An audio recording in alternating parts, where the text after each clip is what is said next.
వెళ్ళండి 20 ఇయర్స్ తర్వాత 20 మళ్ళీ ఇయర్స్ తర్వాత ఆయనకు చేయడం అనేది గుర్తు పెట్టుకున్నారా? అవన్నీ మళ్ళీ అన్ని మాట్లాడారా నేను మీతో? చెప్పాను. బెంగళూరు ఈ సినిమాకి బెంగళూరు వెళ్ళాము. ఓ ఓకే. సాధు కోకిల గారు డైరెక్టర్, భారతిబాబు గారు రైటర్, మేము అందరం కలిసి అక్కడ ఒక రోజు ఉపేంద్ర గారే ఉండి మాతో ఇలా ఇలా ఉండాలండి, ఇలా చెప్పాలి, ఇలా ఇన్వాల్వ్ కావాలి అది అని చెప్పి నేను అన్నాను. సార్ మీరు ఒక 75 days షూటింగ్ చేశారు, ఒక 14 రోజులేమో డబ్బింగ్ చెప్పారంట ఆయన కూడా. 10 రోజులు 14 రోజులు చెప్పారట. మరి నేను ఒక్క రోజులో అంత ఇన్వాల్వ్మెంట్ కాలేను సార్ అని చెప్పాను. వే గుడ్, మంచి మాట చెప్పారు మీరు. వెళ్ళి సినిమా చూడండి, మెజెస్టిక్లో ఉంది సుదర్శన్ థియేటర్, అక్కడ చూసి తర్వాత వర్క్ చేయండి అని చెప్పి మంచి ఇన్స్ట్రక్షన్స్ ఇచ్చారు. ఆ తర్వాత ఈ U&Iకి మధ్య ఫిలిం సిటీకి ఆయన షూటింగ్కి వచ్చారు. శివరాజ్ కుమార్ గారు సినిమా ఏదో చేస్తున్నట్టున్నారు. అప్పుడు డబ్బింగ్ చూసుకోవడానికి వచ్చారు. డబ్బింగ్ థియేటర్కి వచ్చి కాడాబ్స్కి వచ్చి చూశారు ఆయన. నన్ను పిలిపించారు. ఫస్ట్ ఇందులో కొద్ది గ్రఫ్గా చేసి వాయిస్, ఇది కూడా చాలా బ్రహ్మాండంగా వచ్చింది మూవీ. అందులో ఇంకా కొద్దిగా నాకు బేస్ కావాలి అని అడిగి ఎక్కడెక్కడ ఏ ఏ జానర్లు బాగలేదో అదంతా మళ్ళీ చేయించుకున్నారు. మళ్ళీ ఆయన అసలు పర్ఫెక్షన్ పక్కా, ఎక్కడ కాంప్రమైజ్ అవ్వరు. అంటే చాలా గ్రేట్ మ్యాన్.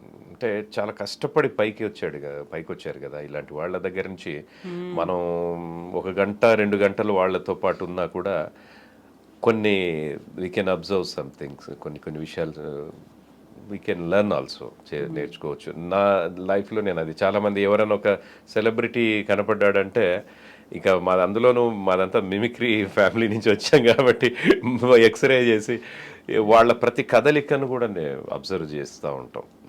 వాళ్ళ జనరల్ మూవింగ్ ఎలా ఉంటుంది బయట, స్క్రీన్ మీద కాకుండా. ప్రకాష్ రాజ్ గారిని బయట చాలాసార్లు చూసినప్పుడు ఆయనతో సినిమా చూసినట్టుగా ఉంటుంది బయట కూడా. ఆయన చాలా అసలు ఏం మాట్లాడినా సరదాగా జోవియల్గా.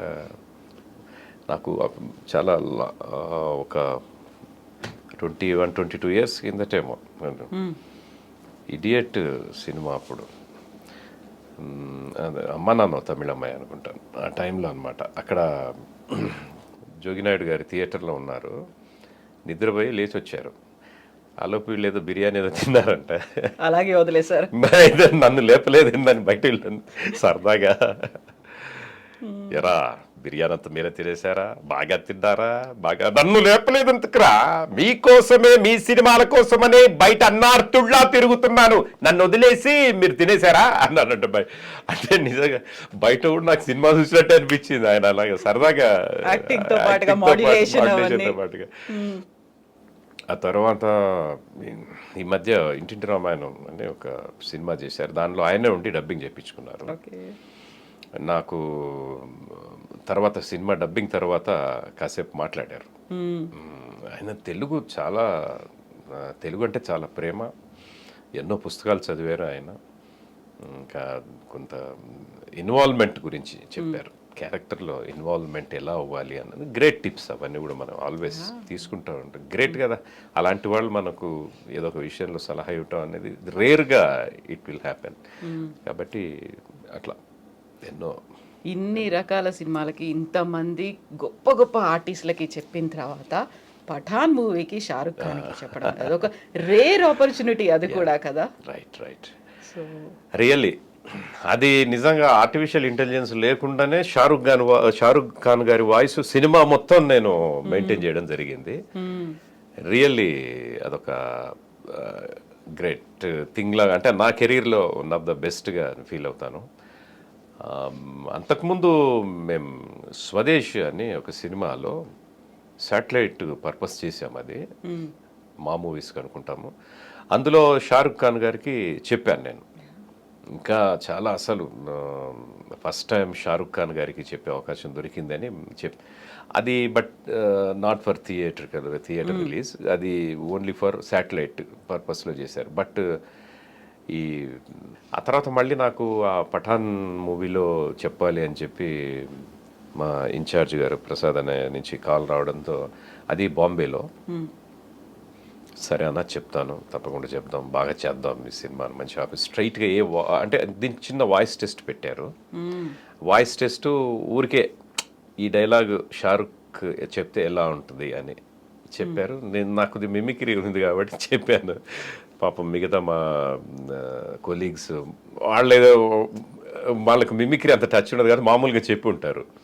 సో ఆ రకంగా ఆ క్యారెక్టర్ని ఓకే చేయించుకొని బాంబే వెళ్ళాను. అక్కడ బాంబేలో బాగా ఒక 4 రోజులు బాగా హెవీ క్యారెక్టర్. అంతకుముందు ఏంటంటే ఆయన సినిమాలు చూసినప్పుడు మాకు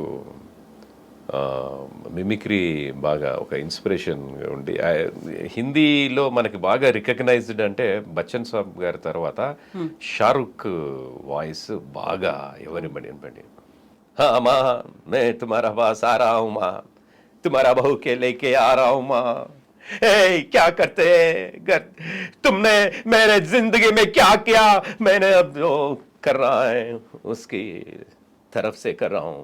మామూలుగా అలాగా ఉంటుంది. అంటే డైలాగ్ అంతా ఫ్లూయెంట్ గా అనిపించదు, అక్కడ మధ్యలో బ్రేక్స్ ఉంటాయి, ఎక్స్ప్రెషన్స్ ఉంటాయి, ఎక్స్ప్రెషన్స్ ఉంటాయి. ఒక రకమైన తమాషా మాడ్యులేషన్, అది పెక్యులర్, చాలా పెక్యులర్ మాడ్యులేషన్స్ ఉంటాయి. కట్టింగ్స్ అలాగే ఉంటాయి. బట్ ఇందులో కొద్దిగా గ్రఫ్ చేసి కొద్దిగా సీరియస్ చేశారు. అక్కడక్కడ కొద్దిగా ఒక రకంగా వచ్చింది.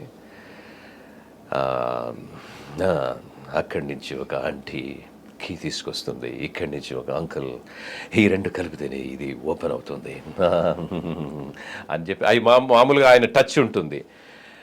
దీపావళి పండుగ పఠానింట్లో జరిగితే టపాసులు తీయకుండా ఉంటాడా మామూలుగా, అది ఇంకా తెలుగులో ఆయన చెప్తే ఎలా ఉంటుంది అన్నది కొద్దిగా మార్చుకొని అడాప్ట్ చేసుకొని ఆ స్టైల్ని చెప్పడం జరిగింది. ఈ ఫిల్మ్ ఇండస్ట్రీలో యూటేక్ బాలీవుడ్ కావచ్చు, టాలీవుడ్ కావచ్చు, కోలీవుడ్, ఇలాంటి దేంట్లో తీసుకున్నా ఎక్కువగా డైవర్సిఫై క్యారెక్టర్స్, ఒకే సినిమాలో డిఫరెంట్ క్యారెక్టర్స్ ఎవరు చేస్తారంటే కమల్ హాసన్ కనిపిస్తారు, విక్రమ్ కనిపిస్తారు కదా. కమల్ హాసన్ గారికి విక్రమ్ గారికి చెప్పారా, చెప్పాలి అనేది ఉందా, ఇంకా ఎలా ఉంది అసలు అది? నిజంగా కమల్ హాసన్ గారికి ఒక డబ్బింగ్ మూవీలో చెప్పాను. అంటే ఆయనకు బాలసుబ్రహ్మణ్యం గారు బాగా చెప్తారు, భామనే సత్యభామనే అనుకుంటాను, ఆ సినిమాలో మనో గారు చెప్పారు. అవును. అయితే నాకు అనుకోకుండా ఫర్ ద పీపుల్ అని ఒక మూవీ, అది కొద్ది క్యాన్సర్కి సంబంధించిన అవేర్నెస్కి సంబంధించిన మలయాళం మూవీ. అది తెలుగులో డబ్ చేసినప్పుడు ఆయన చిన్న మోటివేషనల్ స్పీచ్ లాగా ఒక సీన్లో యాక్ట్ చేశారు. ఆయన ఓన్లీ వన్ సీన్లో క్యాన్సర్ పేషెంట్స్కి సంబంధించిన స్టోరీలో మేము కూడా సఫర్ అవుతున్నాము, అప్పటికి గౌతమి గారు కూడా క్యాన్సర్తో సఫర్ అయ్యారు కదా, సో దాని గురించి ధైర్యంగా ఉండాలని ఒక ఇది ఉంది. అక్కడికి వెళ్ళిన తర్వాత అది ఎలా చెప్దాము, ఇంకొక సినిమా కూడా చెప్పాను, ప్రభు గారు వాళ్ళ ఓన్ బ్యానర్లో చేశారు, మన శివాజీ గణేశన్ గారు అబ్బాయి ప్రభు గారు, అందులో గురూజీగా ఒక 4 సీన్ల వేషం అనమాట. అది కూడా చెప్పాను, అది రిలీజ్ కాల, బట్ ఇది అయ్యింది, రిలీజ్ అయింది. అప్పుడు అక్కడికి వెళ్ళినప్పుడు అనుకున్నాం, బాలసుబ్రహ్మణ్యం గారు లాగా చెప్దామా లేకపోతే కమల్ హాసన్ గారు ఒరిజినల్ వాయిసే చెప్దామా, ఎలా చెప్తే బాగుంటుంది అని అన్నారు. లేదు కమల్ హాసన్ గారి వాయిస్తోనే వెళ్దామని. ఈ క్యాన్సర్ అనేటటువంటిది ప్రమాదకరమైనటువంటిది, కానీ తగ్గే వ్యాధి, తగ్గకూడని లక్షణాలంటూ ఏముండవు, అదంతా మన మీద ఆధారపడి ఉంటుంది. మా ఇంట్లో కూడా నేను ఎంతో సఫర్ అయ్యాం, కానీ దానికి తగ్గ చికిత్స తీసుకుంటే మనిషి ఆయు ప్రమాదం పెరగడమే కాకుండా మరికొత్తకాలం ఆనందంగా బతికే అవకాశం. అది కొద్దిగా అలాగా దాన్ని ఆయన వాయిస్తూనే చేసాం. ఇంకొక సినిమాలో కూడా అది చాలా సరదాగా ఉంది, బట్ అన్ని డైలాగ్స్ మనం కొద్దిగా పాపులర్ డైలాగ్స్ గుర్తుంటాయి కానీ